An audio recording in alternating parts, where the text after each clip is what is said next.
Good morning, everybody. I've got a new unit in.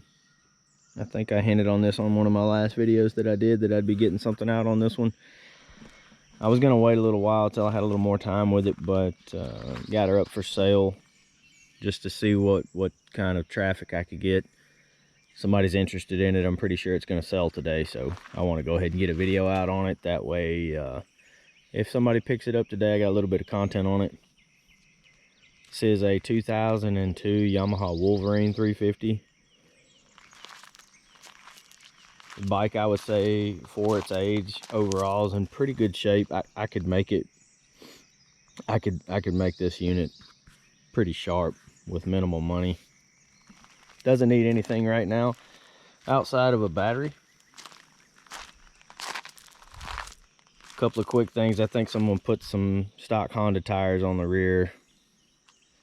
And you know, they put some aftermarket junk on the front. Other than that, it's mostly stock. Back in the late 90s, mid 2000s, Yamaha did a factory winch. That's actually still on the bike. I removed all the wiring. It had been botched and chopped up. Took all that stuff off of there. Factory rack still in good shape. Nothing's bent up, beat up. Thing cranks and runs great. So when I went to buy this thing, a guy in the Coast Guard had it, and it come from Alaska. I think it had a plow on it. But it said the starter relay was bad. Got it home, bought a starter and bought a relay. I should have known better, and I didn't do any research and didn't tinker with it. I just bought it, and long story short, battery's just dead. That was it. Put a jump pack on it. She fired right off. That's what I get. That's my mistake. The bike is it's nostalgic for me, really. I love these old Yamahas. I love this 350 engine. I had some Warriors back in the day, and I really like that platform. If you don't know much about a Wolverine, I would say a Big Bear and a Warrior kind of had a baby. It's got a really lightweight tubular frame that resembles a sport bike on how it's made. It's also, I don't know this to be completely true, but from what I've gathered, it's got more of a Warrior engine setup. I think the cams and the compression and everything is more set up on the sport bike version of that engine. Of course, you know, the Warrior wasn't a speed demon, but it was certainly faster than any of the other 350cc four-wheelers Yamaha had out in those years.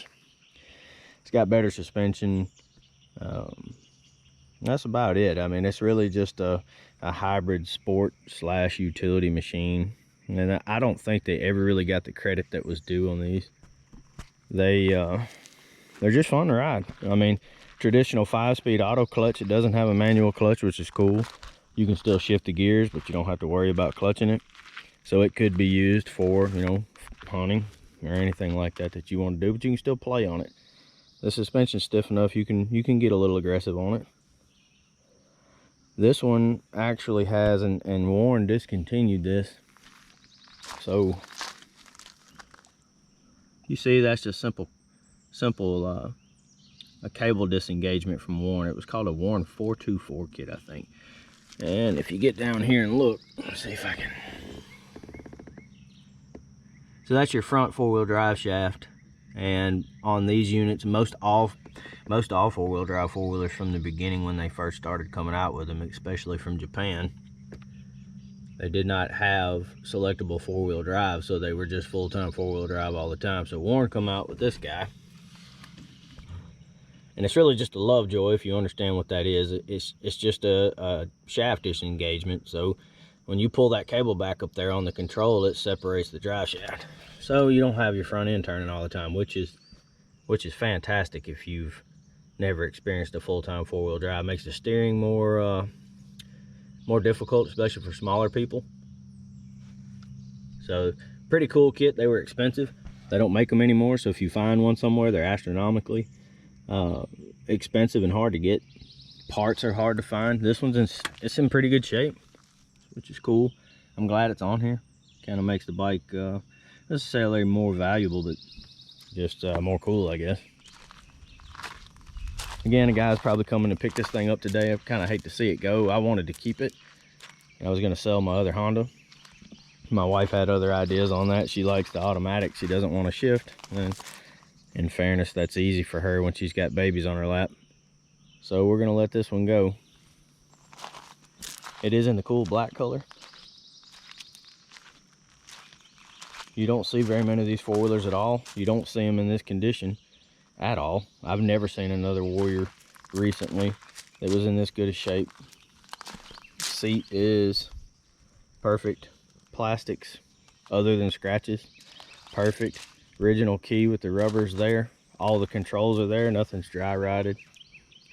Front disc brake, rear disc brake works good. Reverse works good. All the lights come on. I can attempt to crank this guy. See if I can do this without ruining the video here. See what I can do.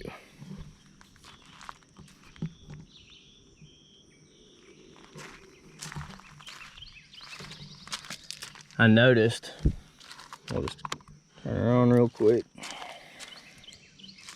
Yeah, again, the battery is dead on this thing. I'll let the new owner do that. It cranks up relatively easy for being a 350cc four-stroke. When you get it top dead center, you can usually crank it with one hand. It doesn't need the full choke, I've noticed. Now, I haven't had it in cold weather, but if you give her the half choke, this one does have a half choke setting right down here.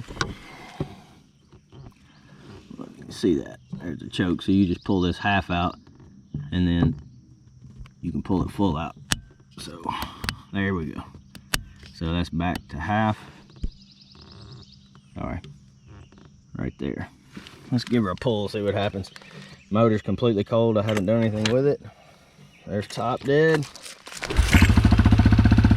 And she fires right off. Doesn't get much better than that.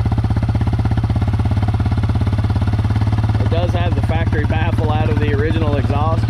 The exhaust is in good shape. A little rusty like any exhaust would be, but again, there's no guts in there, so it's pretty loud.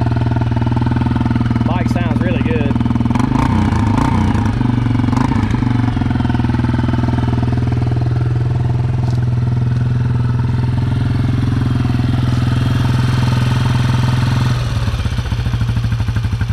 Idles down. Great. I do know a lot about these bikes. I know a lot about the Big Bears, the Warriors. I'm not a Banshee guy. I've never had one. It's not because I didn't want one. Those things were expensive in their day, and now they're unobtainable for the money, in my opinion, for what you get. If you're a Banshee guy, you may want to pay those prices, but I just never got to experience the two-stroke love. Maybe someday. Guys, if you got any questions about this rig, how it rides, what you should pay for it if you come across one, give me a shout. I think they're an awesome nostalgic bike. I think they're timeless looking. I think this bike's never gonna look old. But yeah, give me a shout. Let me know what you think. I'll answer any questions, and maybe the guy will back out and I'll have an excuse to keep it for a little while. We'll see y'all later.